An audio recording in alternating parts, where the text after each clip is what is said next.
In this episode of the Christian Philosopher, we'll talk about how to prove the universe was created.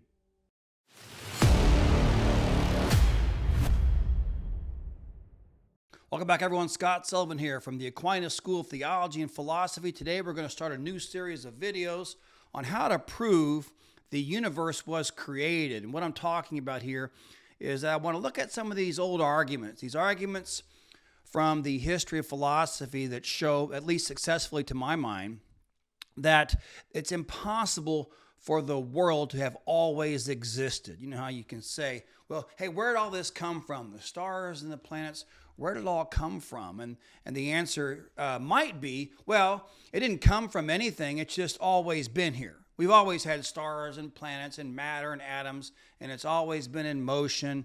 You know, this temporal, changing, physical world that we see, it's just always been here. Okay, that would be an eternal world, a world that never began. It's just that the atoms and stuff have always been moving and banging around forever. That's what I mean by an eternal world. And these arguments from the history of philosophy show, successfully to my mind, that this is nonsense, that there cannot be such a world. The world did not exist forever in the past, in other words. So just to kind of clarify my terms here, I'm saying that these arguments are going to show that the idea of an eternal universe leads to contradiction and is therefore impossible. So by eternal universe, I mean just what I said a while ago. The physical, changing, temporal universe, it's always existed. That's what I mean by eternal universe. So it just goes back forever in time. It never began. And so in this way, under this hypothesis, right, both time and the changing physical world would be eternal or infinite in the past. It never had a beginning under that hypothesis. And, you know, a lot of atheists like this, right? They like the idea of the universe always have been here for obvious reasons. You know, if the physical universe has always been here, then it doesn't make much sense, they think, to ask where it came from. You see, it's just always here, and that's all. So atheists like this idea. But as these arguments are going to show, the idea that the world never began is highly problematic. Okay. In fact, there are at least 4 arguments that I think successfully show that an eternal universe is impossible. And here are these arguments. Number 1, the argument from the impossibility of traversing the infinite. Number 2, the argument from the impossibility of forming the infinite by successive addition. Number 3, the argument from the impossibility of increasing the infinite. And number 4, the argument from the impossibility of the part equaling the whole. All right, so let's go into these 4 arguments a little bit. I'm going to do the first one here in this video, and then I'll do the last 3 in subsequent videos. But overall, these are what we call in philosophy reductio ad impossibile arguments, reduction to impossibility. That's the style of argument that we're going to be using here. And they show the contradictions that are involved in a claim like, you know, the world has always been here, the past is infinite, the universe never began. Things like this we're going to see cannot possibly be true. Now, there's an important philosophical principle that I want to talk about before we get into the arguments. It goes back to Aristotle, and it says this: from the possible, nothing impossible follows. That's one of Aristotle's definitions of what is possible. From the possible, nothing impossible follows. And this principle means that in order for something to be possible, it has to not only be possible just in itself, at first glance when you look at the thing itself, let's say, but it also cannot lead to something impossible, maybe something else or a deeper investigation, if you will.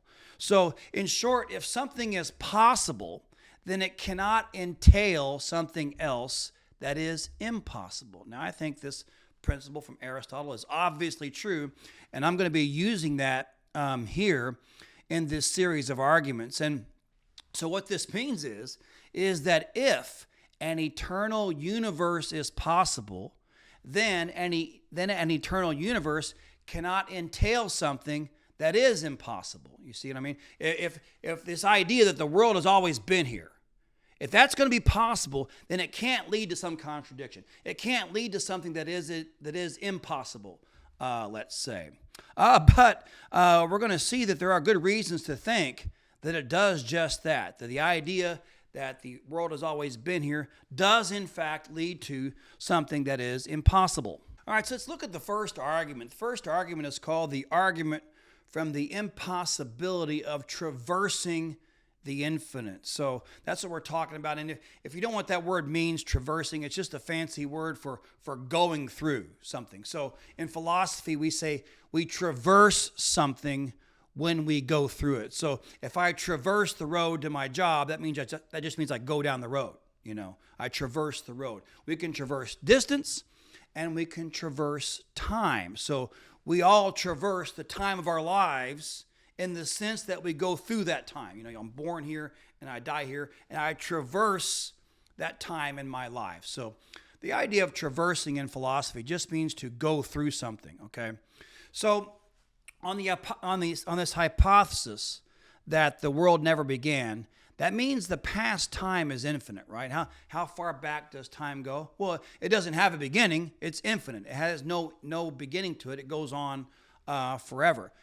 And that's where the problem starts, because as many philosophers have recognized, the infinite cannot be traversed. The infinite cannot be gone through, if you will. Imagine if you were on an escalator and you had to go through an infinite number of steps. 1, 2, 3, 4, and go through an infinite number of them. You couldn't do it. You couldn't get to the end. You couldn't traverse all of the infinite number of steps, right? Because there is no end. It just keeps going on forever. So an infinite number of steps cannot be traversed. It cannot be gone through, if you will. And that means that past time must be like that too. Why? Well, it is, of course, certainly true that all past time has been traversed, right? The past has been gone through. All the days that led up to today, they've all happened. They've all been gone through, traversed, if you will. But suppose for a second that the world never began, right? That would mean past time is infinite. And could all of past time been traversed if past time were infinite? I say no, for the same reason, just like the escalator, right? Imagine if the past number of days, let's say, okay? Imagine the past number of days were infinite. And imagine if you had to traverse all those days. Let's just do it this way. Let's just start now and just in your mind, go backwards in time and traverse all the past days. Well, obviously that would be impossible. You could never go through all the past number of days if the past number of days were infinite, because you can't ever get through all of them. There's always one more and more to do. So the infinite cannot be traversed in this way either. But notice this, that it's the same number of days either way you go.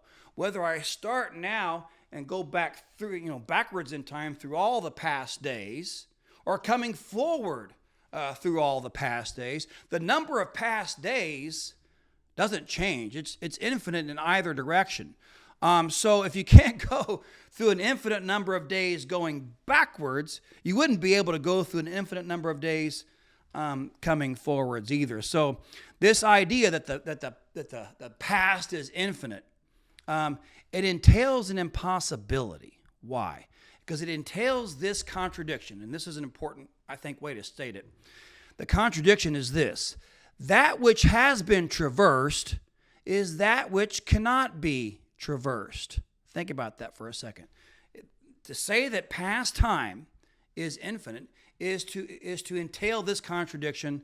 That which has been traversed is that which cannot be traversed. Or if you prefer, you could simplify it this way: that which has been gone through cannot be that which has been gone through, in other words. So we could summarize the argument this way: if the past is infinite, then infinite past time has been traversed.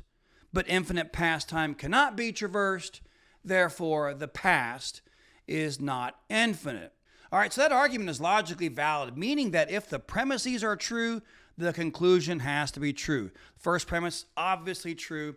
If the past is infinite, okay, then infinite past time has been traversed. It's pretty obvious that the past, however long you want to say it is, it's happened, it's over, it's done with. That's why we call it the past. So if you want to say now that the past is infinite, well, that would mean that infinite past time has been gone through or traversed. So our first premise is obviously true. And the second premise is true as well. But infinite past time cannot be traversed. It can't be gone through because no infinite number of steps can be gone through, right? You can't go through an infinite number of escalator steps. You can't go backward through all the past days. And for the same reason, you couldn't come forward through all the same number of days as well, because an infinite number of days can never be traversed or gone through. So infinite past time cannot be traversed, and therefore our conclusion is true. It's necessarily true. Therefore, the past is not infinite. And all of this, of course, means that if the past is not infinite, the world must have had a beginning.